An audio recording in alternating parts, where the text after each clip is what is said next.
ونستغفره ونعوذ بالله من شرور أنفسنا ومن سيئات أعمالنا من يهده الله فلا مضل له ومن يضلل فلا هادي له أشهد أن لا إله إلا الله وحده لا شريك له وأشهد أن محمدا عبده ورسوله صلى الله عليه وعلى آله وصحبه ومن تبعهم بإحسان إلى يوم الدين. Amma ba'd. Alhamdulillah, kembali pada malam hari ini kita melanjutkan kajian kitab Bulughul Maram min Adillatil Ahkam karya Imam Al-Hafidz Ibnu Hajar Asqalani Syafi'i rahimahullah. Kita masih di pembahasan salat Id, apakah Idul Fitri ataupun Id Adha. Pembahasan terakhir yang kita baca, hadis Nabi memerintahkan bahkan kepada perempuan yang dipingit, para gadis dan para perempuan yang sedang haid, untuk keluar sholat Id menyaksikan kebaikan dan seruan kaum muslimin, itu takbir. Di hadis ini kita sudah katakan sebelumnya terkait dengan hukum sholat Id. Kemudian masih ada hal-hal yang belum kita singgung terkait dengan fikih hadis ini, yaitu setelah kita menjelaskan hukum sholat Id, maka hukum takbir di dua sholat Id. Karena disinggung dalam hadis, diperintahkan para gadis dan para perempuan yang haid keluar supaya mereka mendengar seruannya kaum muslimin, yaitu takbirnya. Takbirnya. Sepakat para ulama rahimahumullah akan disyariatkannya bertakbir, yang kita nanti akan sebutkan bunyi takbirnya, di sholat Idul Adha dan Idul Fitri. Tidak ada silang pendapat. Kata Syekhul Islam Ibnu Taimiyah rahimahullah, amma takbir fa innahu masyru'un fi Idul Adha bil ittifaq wa huwa kadzalika huwa masyru'un fi Idul Fitr inda Malik wa Syafi'i wa Ahmad. Wa dzakara dzalika Tahawi madhhaban li Abi Hanifah wa ashabihi. Kata Syekhul Islam Ibnu Taimiyah, adapun bertakbir itu disyariatkan di salat Idul Adha berdasarkan kesepakatan. Demikian pula di Idul Fitri menurut Malik, Syafi'i, Ahmad, dan disebutkan oleh Imam Tahawi itu merupakan madhabnya Abu Hanifah dan para pengikutnya. Artinya takbir dalam sholat Id ini itu adalah merupakan pendapat dari Imam 4. Pendapat dari Imam 4. Dan dalilnya adalah ada hadis dalam riwayat Imam Al-Bukhari dan Imam Muslim dari Ummu Atiyah radhiyallahu taala anha. Beliau berkata, ketika Nabi memerintahkan para perempuan keluar dan mereka keluar, kata Ummu Atiyah, yukabbirna ma'an nas.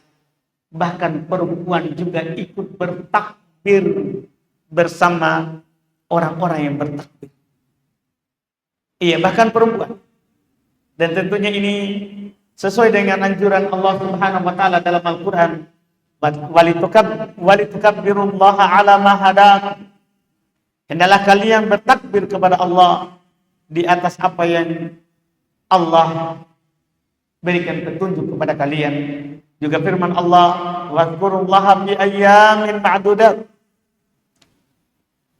Berzikirlah kepada Allah di hari-hari yang sudah ditentukan, yaitu hari takbir. Hari-hari yang ditentukan untuk bertakbir. Cuman kapan waktu bertakbir? Nah, ini yang bahas juga. Kapan waktu bertakbir. Dalam hal ini para ulama rahimahumullah ta'ala merinci ada Idul Fitri dan ada Idul Adha. Pertama kita bahas dulu takbir dalam Idul Fitri. Keumuman ulama rahimahumullah, mayoritas dari ulama fikih, bahwa takbir Idul Fitri itu berakhir dengan berakhirnya sholat. Jadi kapan sudah selesai sholat, sudah tidak ada lagi takbir. Sudah tidak ada lagi takbir. Ini di Idul Fitri. Ini keumuman ulama berpendapat seperti itu terkait dengan akhirnya. Adapun awal itu, kapan awal kita disunahkan, disyariatkan untuk bertakbir di Idul Fitri.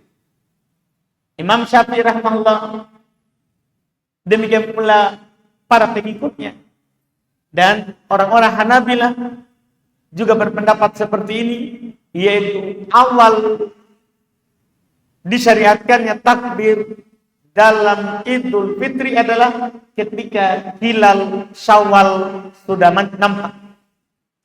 Ketika ada berita bahwa telah dilihat hilal Syawal, maka disitulah kita dianjurkan untuk bertakbir, yaitu malam Id. Malam Id. Iya, ini pendapat dari Imam Syafi'i dan para pengikutnya serta orang-orang Hanabilah.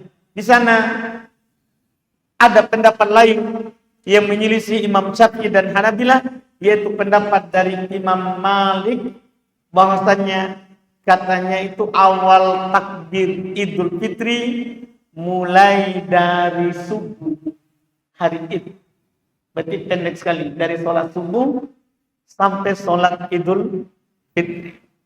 Tentunya pendapat yang kuat adalah pendapat dari Imam Syafi'i rahimahullah.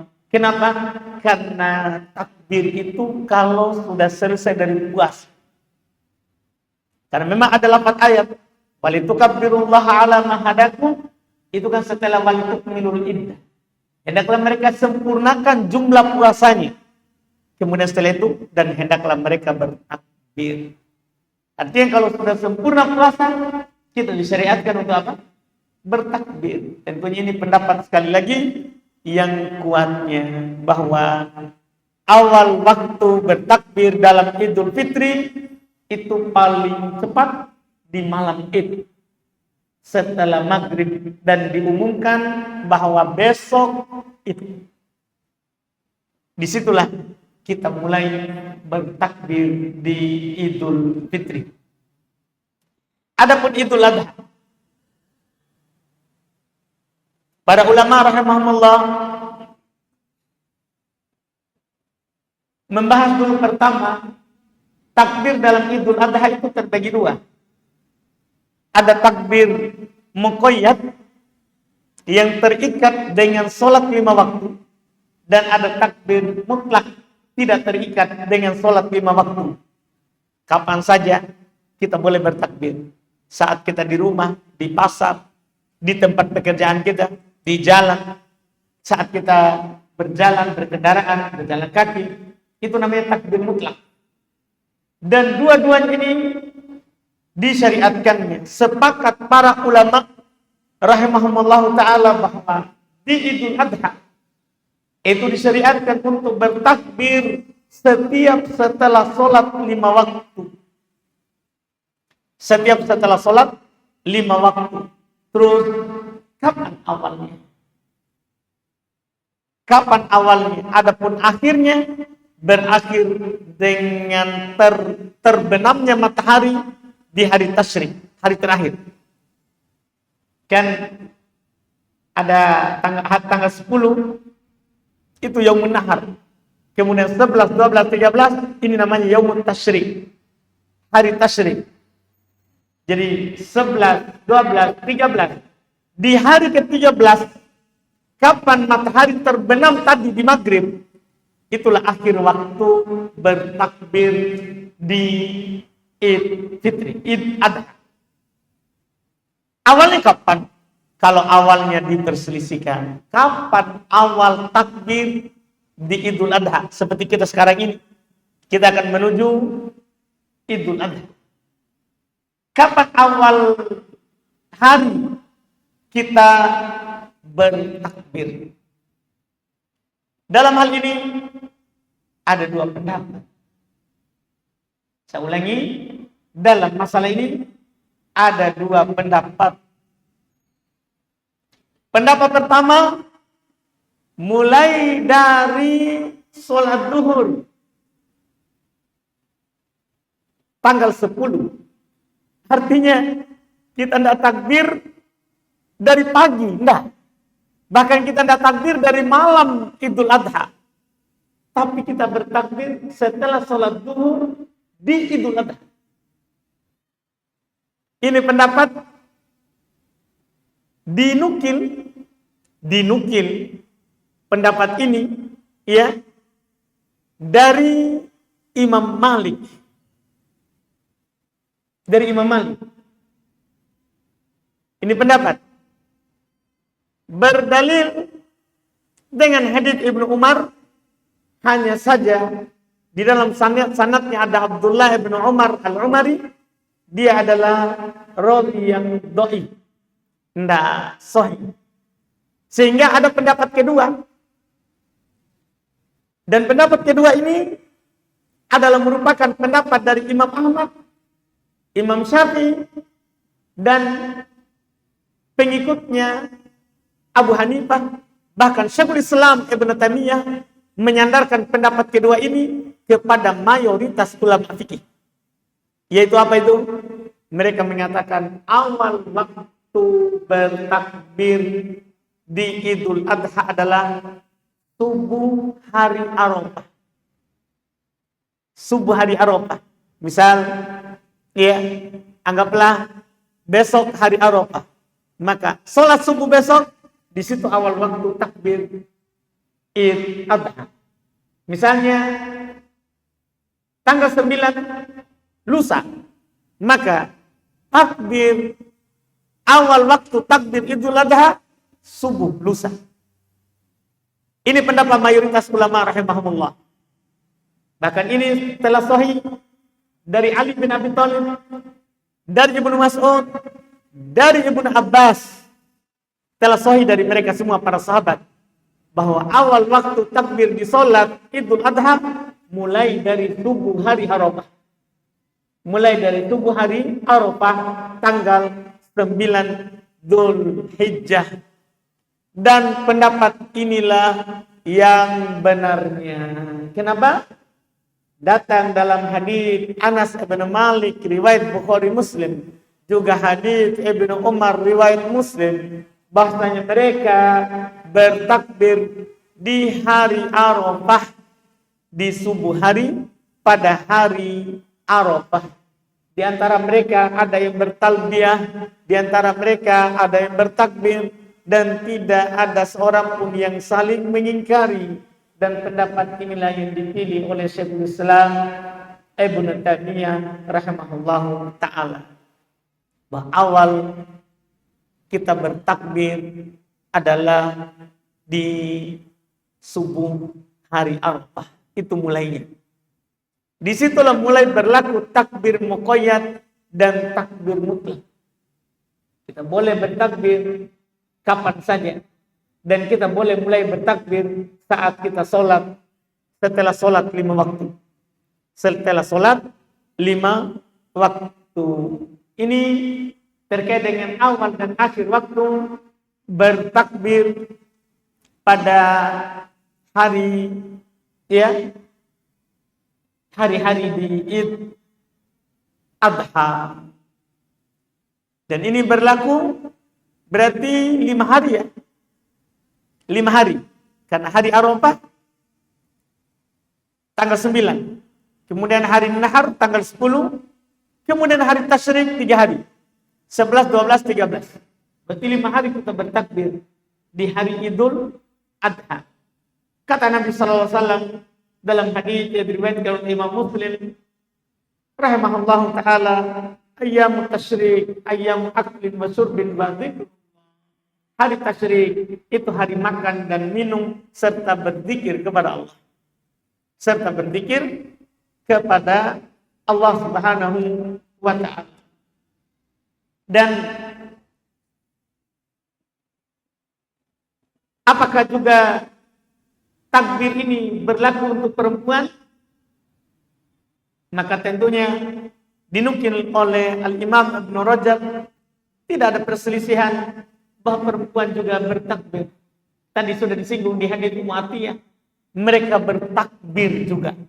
Hanya saja perempuan tidak menjaharkan suaranya dengan keras kalau ada laki-laki. Kalau ada laki-laki, kalau tidak ada laki-laki, misalnya mereka sesama perempuan, mereka boleh menjaharkan takbirnya. Mereka boleh menjaharkan takbirnya. Bahkan para ulama seperti mayoritas keumuman ulama juga takbir ini berlaku terhadap musafir.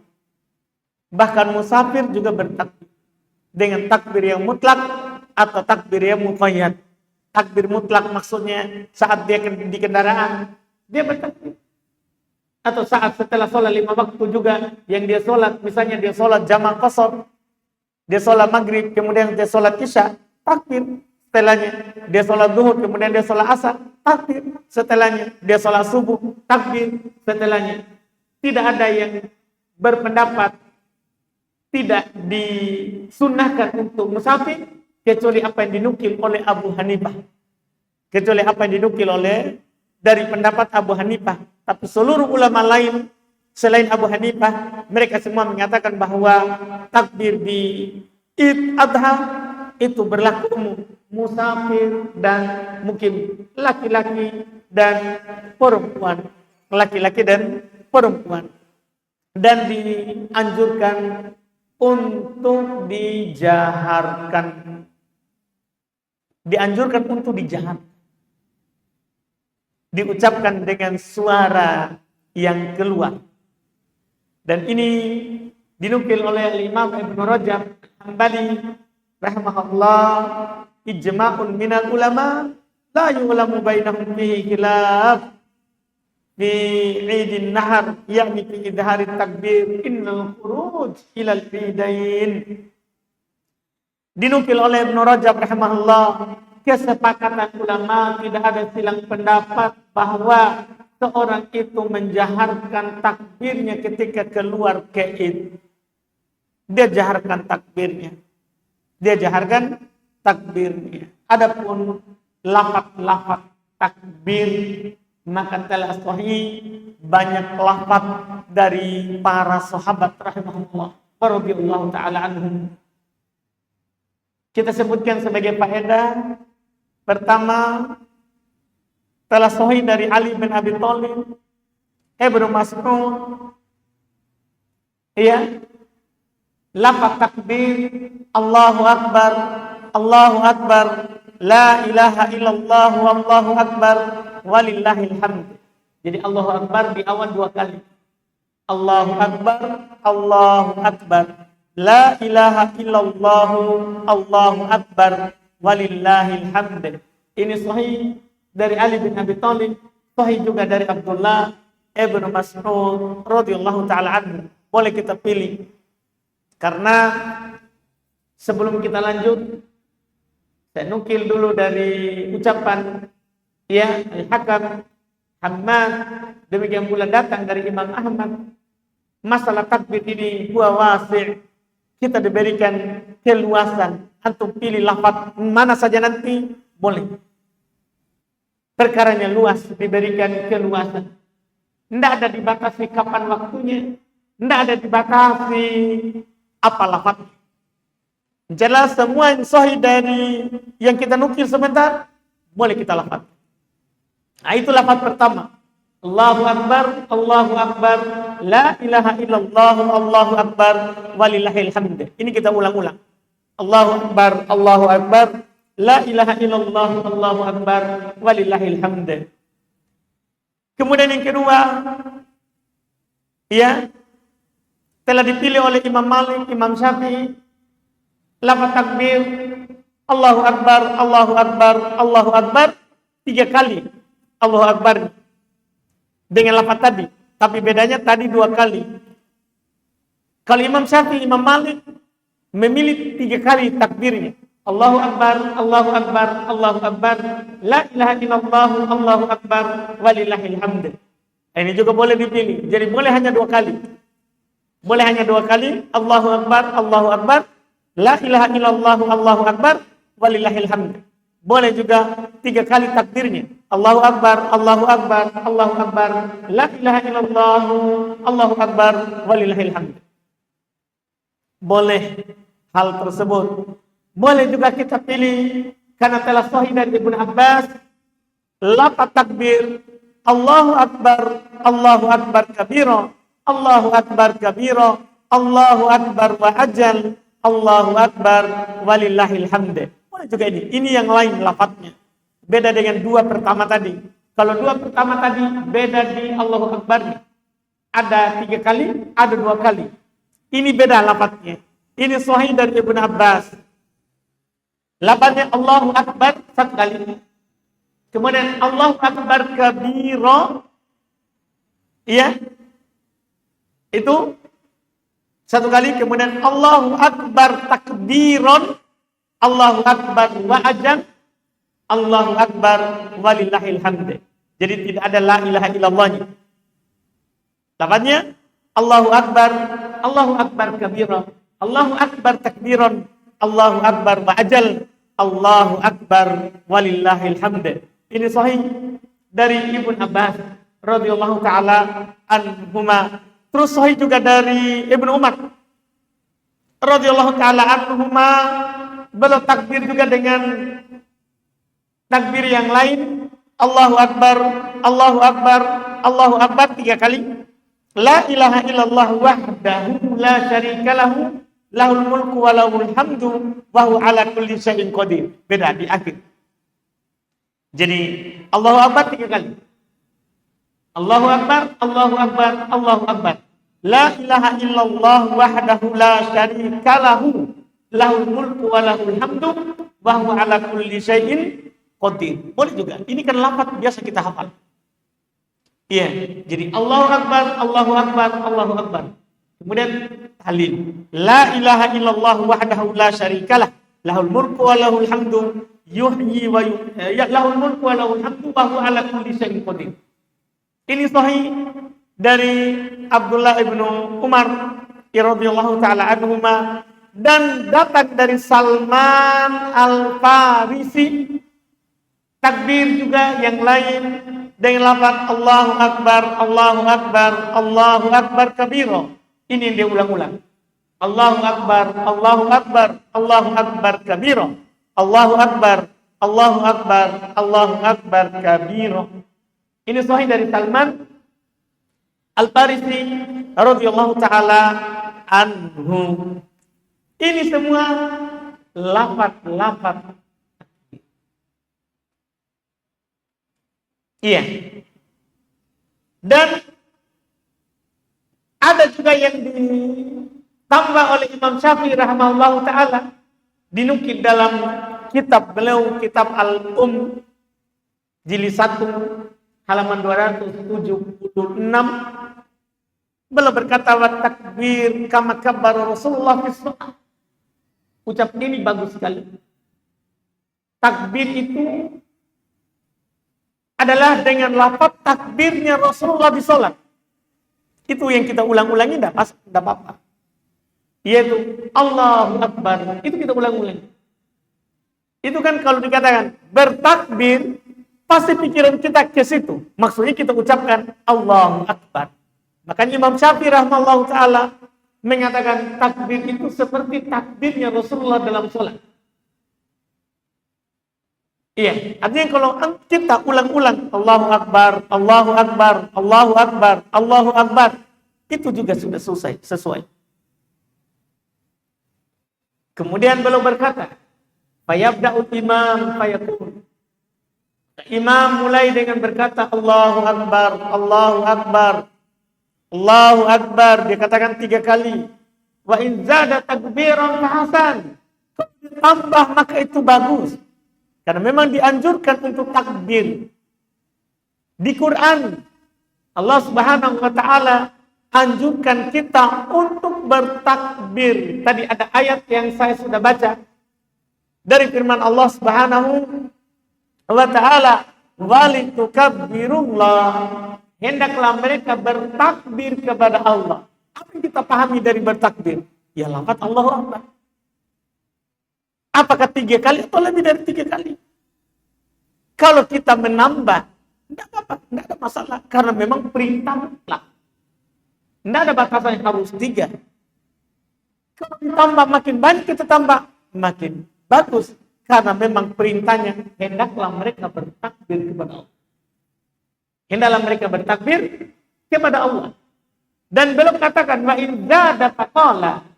Imam Syafi'i, kalau dia menambah takbirnya dan berkata, Allahu Akbar kabira, yaitu setelah Allahu Akbar, Allahu Akbar, Allahu Akbar.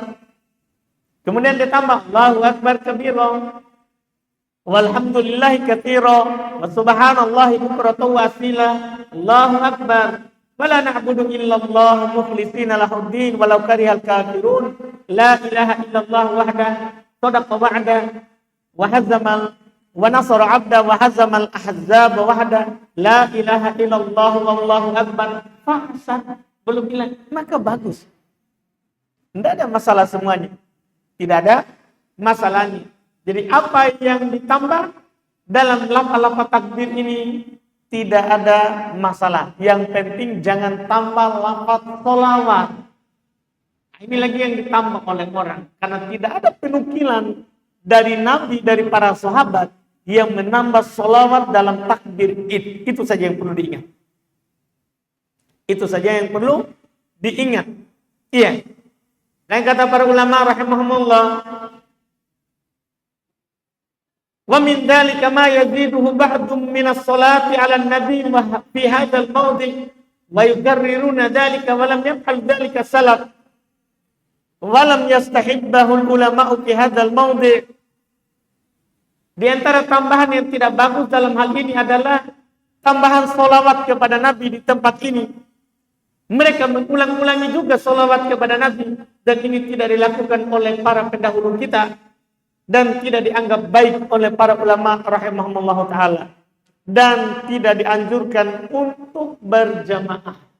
Kalau kita keraskan suara kita dan bertepatan dengan yang lain, tidak ada masalah.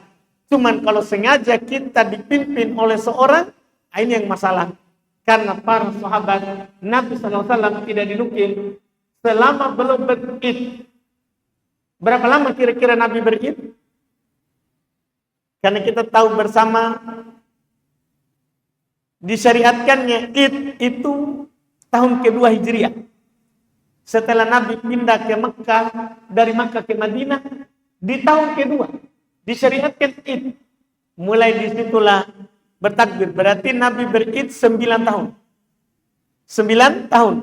Tidak dinukil berjamaah. Demikian pula para sahabat. Tidak ada yang memimpin takbir Id. Tapi kalau bertepatan, kita mendengar orang takbir, Allahu Akbar, Allahu Akbar. Kita juga mulai bertakbir, Allahu Akbar, Allahu Akbar. Sehingga menimbulkan suara yang sama, tidak ada masalah. Karena tidak ada niat berjamaah. Adapun kalau diniatkan berjamaah, maka ini tidak disyariatkan. Bahkan para ulama rahimahullah ta'ala menghitung hal tersebut sebagai perkara yang bid'ah. Perkara yang bid'ah. Kata para ulama, at-takbirul jama'i bisautin wahidin laisa bimasyru' bal dzalika minal bid'i walakin yajhar kullu wahid bit takbir bidun iltizami sautin wahidin li'anna dzalika lam yathbut 'anil nabi sallallahu alaihi wasallam wa ashabihi.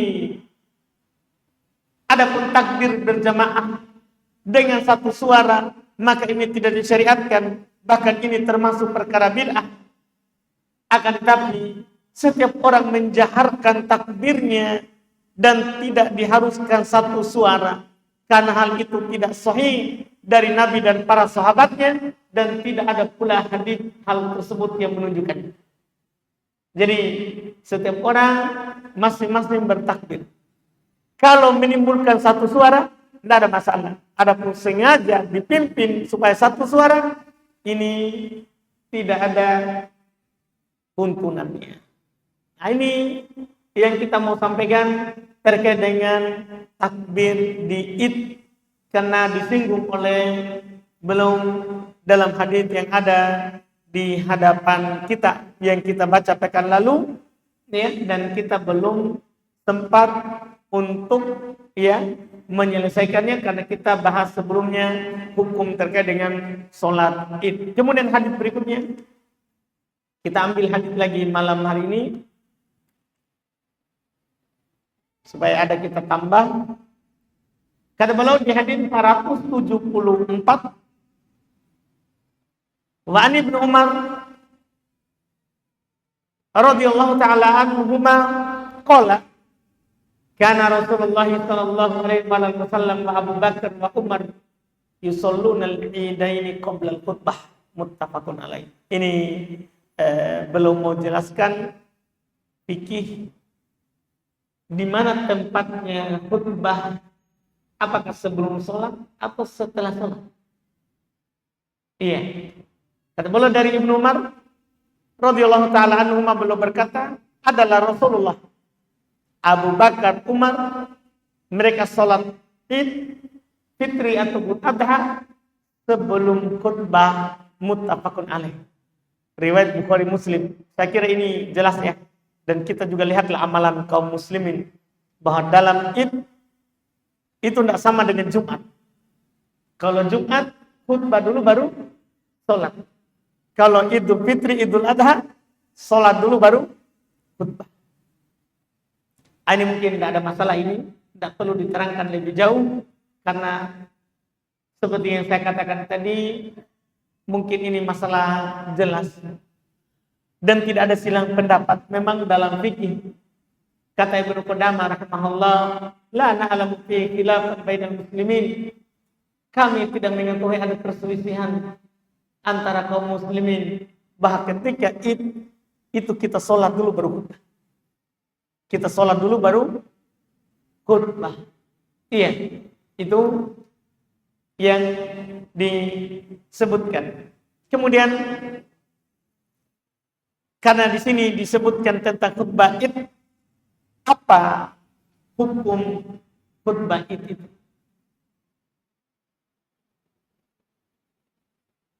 Al-Imam Asy-Syaukani rahimahullah di dalam kitab Nailul Autar belum menukil kesepakatan bahwa khutbah Id itu tidak wajib. Hukumnya adalah sunnah karena Nabi melakukannya dan tidak memerintahkannya. Ini bedanya khutbah Id sama khutbah Jumat. Kalau khutbah Jumat kan wajib. Tidak sah Jumat tanpa khutbah. Tapi kalau khutbah Id sunnah, tidak ada silang pendapat. Tidak ada silang pendapat dalam masalah ini. Terus berapa khutbah ketika Id?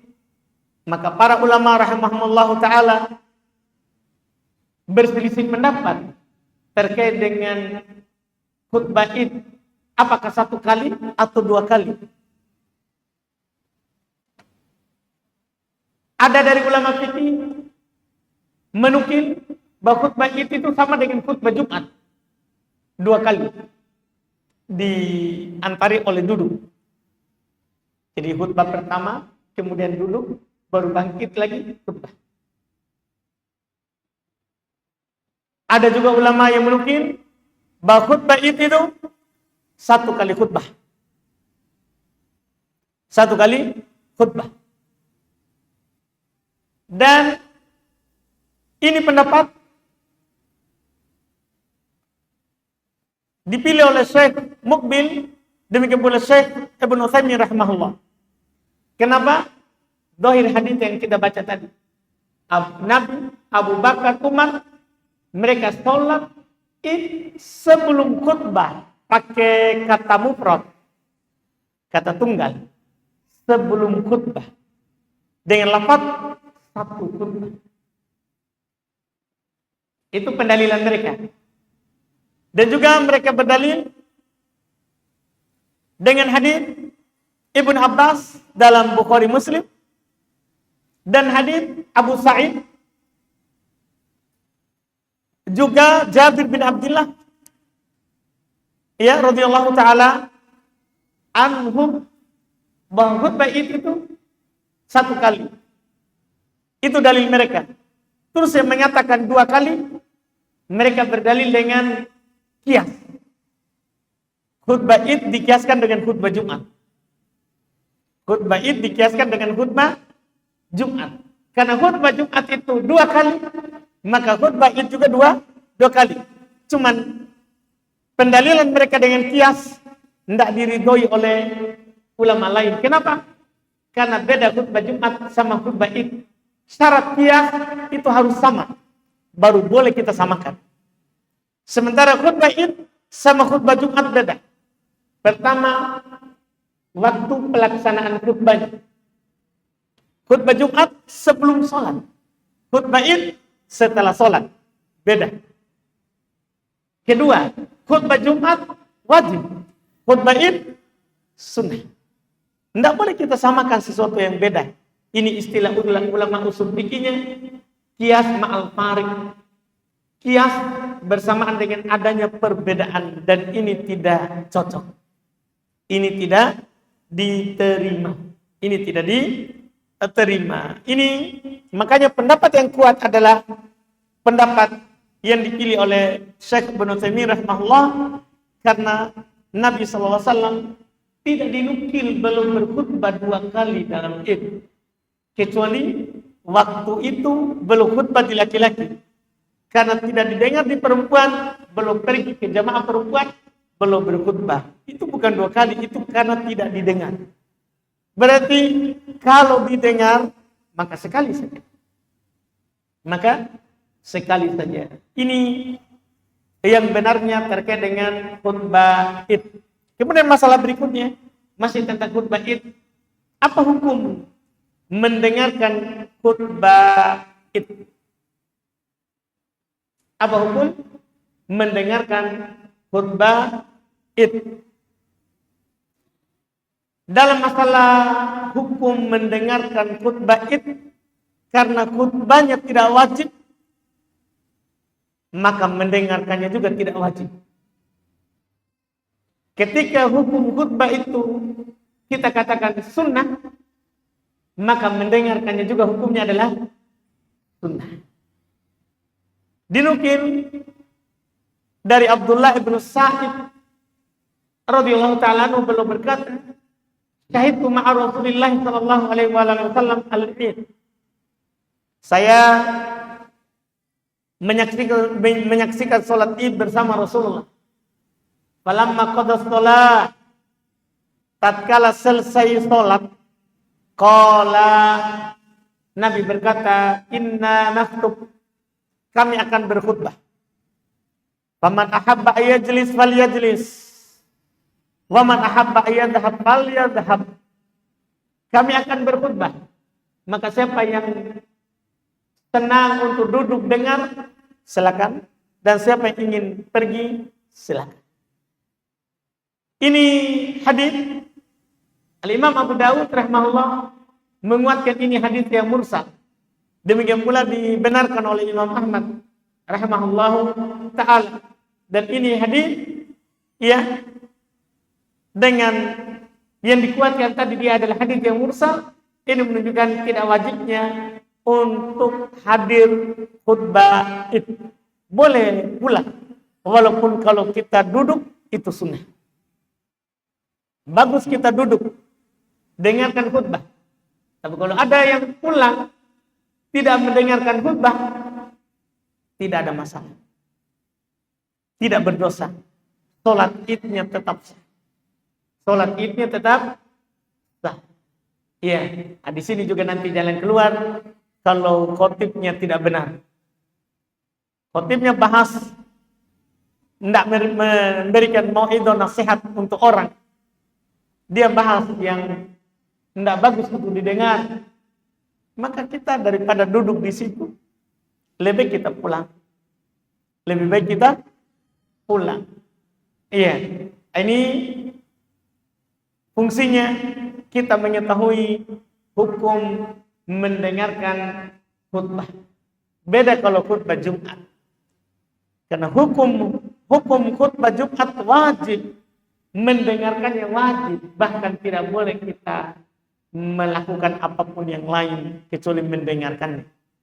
Bahkan Nabi SAW telah lewat bersama kita, siapa yang berkata kepada temannya, diam kalau ada yang ribut, maka sungguh dia telah lalai. Sungguh dia telah lalai. Itu kalau khutbah Jumat. Adapun khutbah Id, sunnah untuk mendengarkannya. Tidak wajib.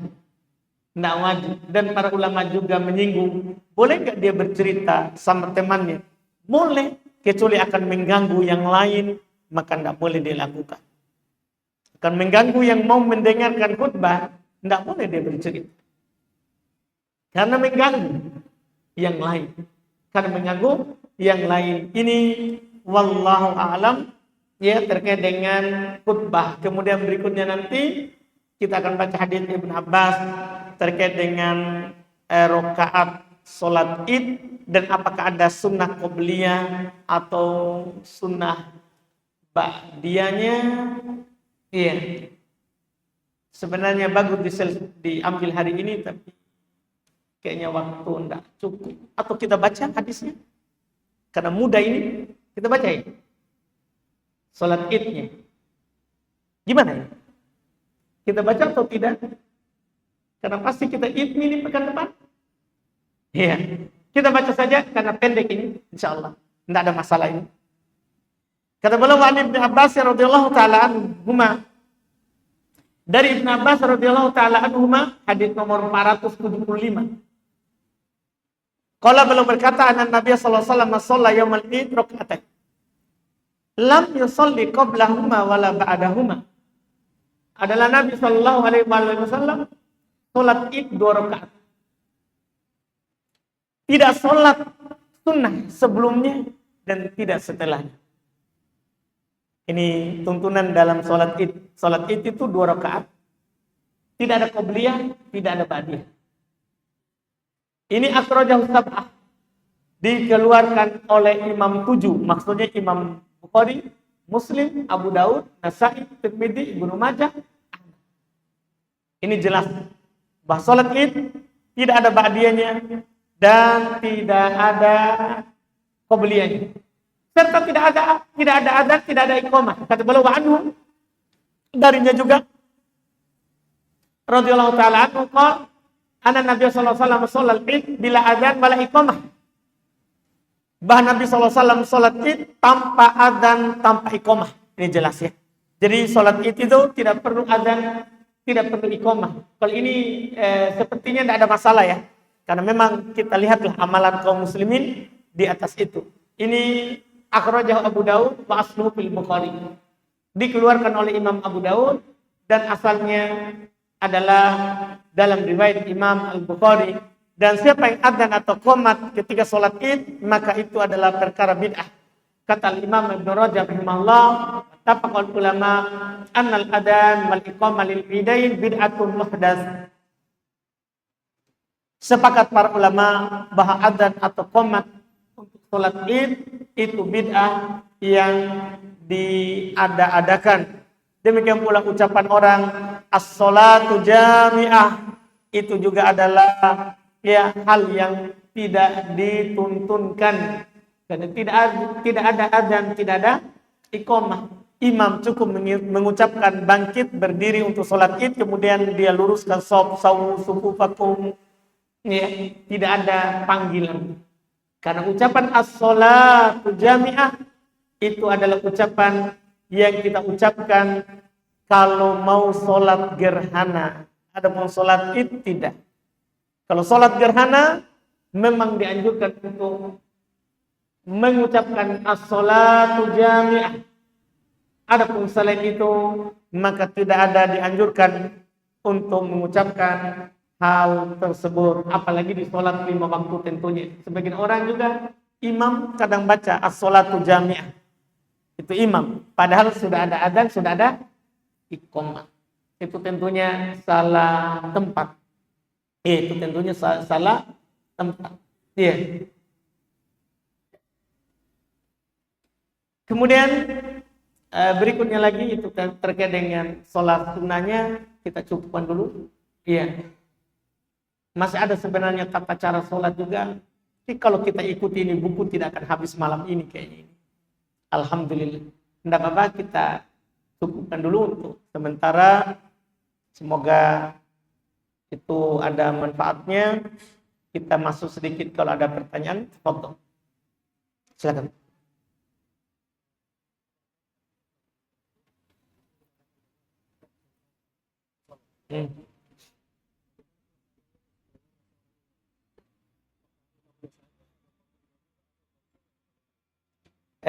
Di masalah takbir, yang takbir muqayyad tadi, setelah sholat 5 waktu itu, semua imam makmum. Tidak ada harus imam dulu baru makmum. Tidak, semuanya bertakbir. Habis sholat langsung. Allahu Akbar, Allahu Akbar, Allahu Akbar, Allahu Akbar, boleh. Langsung. Kalau semua suaranya bertepatan, tidak ada masalah. Tapi kalau imam dulu baru makmum, itu kan namanya dipimpin. Itu namanya dipimpin oleh imam. Dipimpin oleh imam. Tidak dipimpin. Takbirnya takbir yang tidak masalah seperti yang kita bilang tadi. Kalau suaranya semuanya bertepatan. Tapi masing-masing bertakbir. Masing-masing bertakbir. Seperti itu. Ada lagi? Silakan.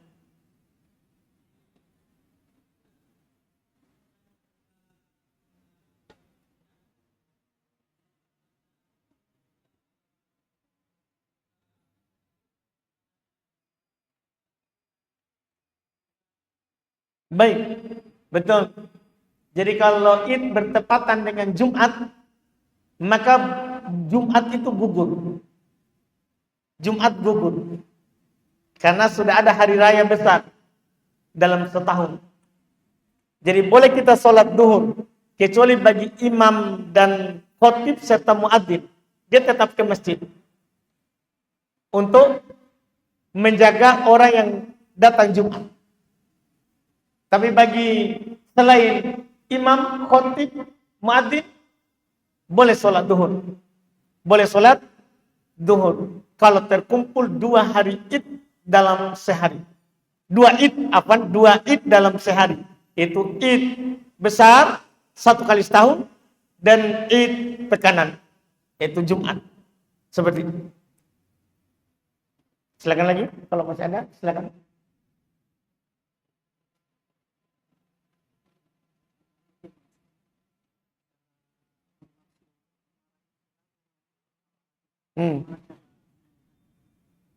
Baik.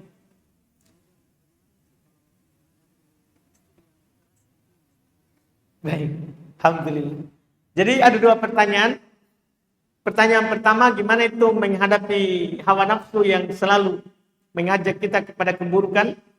Iya, memang alhamdulillah namanya hawa nafsu itu ada yang sifatnya menentang dan memang kebanyakannya menentang.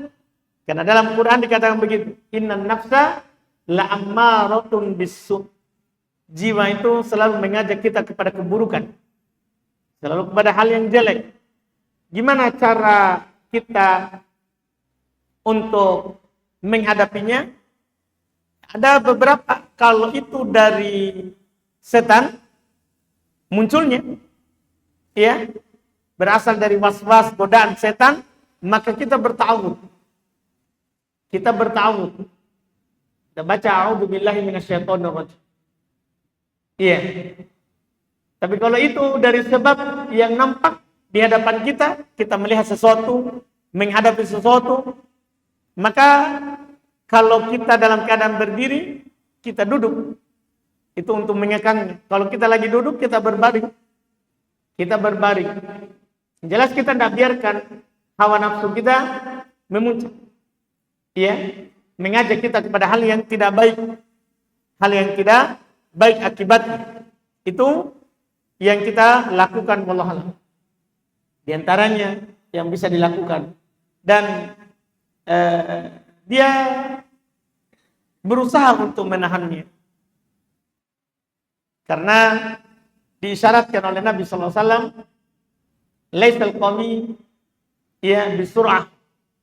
Laisa syadid bisur'ah. Innama syadid man yamliku nafsahu indal ghadab. Bukanlah dianggap orang yang kuat dengan dia kuat bergulat, berkelahi, mengalahkan orang lain.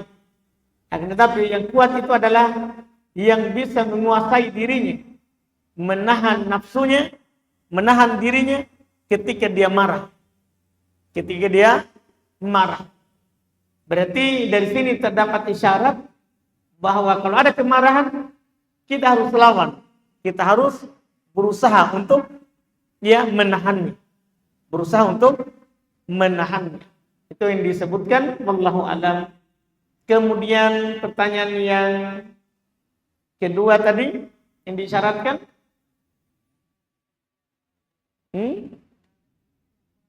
menghadapi istri yang keras. Ya. Istri perempuan ya. Itu disebutkan oleh Nabi SAW dalam banyak waktu, di banyak tempat, di banyak keadaan. Kadang Nabi berkata kepada para sahabat, la yafruqu mu'minah in kariha minha khuluqan radiya biha akhar. Ini masalah yang disebutkan tadi, ada istri keras. Ini kan akhlak. Ini masalah akhlak dari perempuan. Ketika kita mendapatkan akhlak seperti itu dari istri kita, maka Nabi katakan, janganlah seorang suami benci istrinya. Kalau ada akhlaknya yang dia tidak suka, maka pasti ada akhlak lain yang disukai. Ini dulu hal yang pertama. Kalau keras, ini akhlak. Tapi pasti ada kebaikan dari perempuan itu. Yang kita ridho, yang kita suka. Itu dulu yang pertama. Supaya jangan sampai muncul sifatnya istri tidak bagus, keras, langsung kita mau cerai, mau talak, atau langsung main tangan, usir, suruh pulang ke rumah orang tuanya. Itu tidak bagus akibatnya nanti. Makanya Nabi dari awal mengatakan seperti itu. Kalau memang dia keras, cari dulu hal yang baik darinya. Di tempat lain, Nabi juga berkata, beliau bersabda, rifqon bil qawarir, lemah lembutlah pada gelas kaca itu. Itu Nabi ucapkan kepada perempuan. Kepada laki-laki terkait dengan perempuan. Kalau ada istri tak keras, lemah lembut saja. Mengalah saja, tidak ada masalah. Selama bukan maksiat. Selama bukan maksiat, kita mengalah saja sebagai laki-laki. Karena Nabi bilang lemah lembutlah. Terus di tempat lain, Nabi juga Sallallahu Alaihi Wasallam bersabda, istausu bin nisa'i khairan. Nasihati perempuan itu dengan baik. Nah, ini, kalau kita menasihatinya, maka dengan baik. Nabi sebutkan sebabnya. Fa innahunna khuliqna min dila'in. Perempuan itu dicipta oleh Allah dari tulang rusuk yang bengkok. Fa in dhahabta tuqimuhu kasarta. Wa in taraktahu wajh. Kalau kamu ingin langsung meluruskannya satu kali, kamu akan patahkan dia. Tapi kalau kamu juga biarkan gitu terus, maka dia tetap akan bengkok. Maka kata Nabi berulang lagi di akhir, istausu bin nisa'i khair.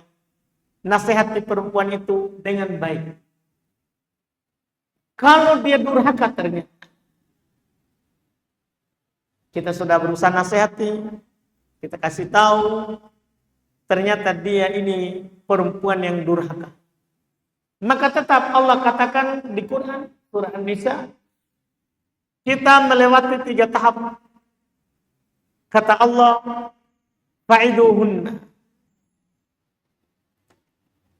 Berikan dia mau'idah dulu, nasihat yang mendalam. Itu sudah durhaka nih. Ini perempuan tidak mau lagi mendengar.